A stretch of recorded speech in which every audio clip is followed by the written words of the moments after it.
Allohim bizga mana shu safarimizni o'zing yengil qilgin, oson qilgin, uzog'ini yaqin qilgin.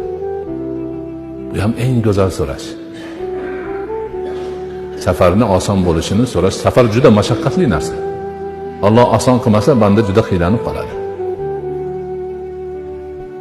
Ana uzoq bo'lsa, uzoqni yaqin qiladigan Allohning o'zi ana o'shani so'raydi. Allohumma anta as-sohibu fis-safar wal khalifatu fil-mali wal-banina wal-ahl. Allohim, sen safarda meni sohibimsan. Qayerda bo'lsam birgasan. Himoyamni qilib turasan. Meni hifzingda saqlab turasan. Uyda qolgan molim bormi, dunyom bormi, bola chaqam bormi, ahlim bormi, ularga meni o'rnimga sen xalifasan, o'zing saqlaysan bularni. Ko'ryapsizlarmi? Bu inson aqliga kiradigan narsa emas. Rasuli akramga Alloh taolo o'zi bildirgan, shuni qilganlar. Bo'lmasa inson aqliga kiradigan narsa emas.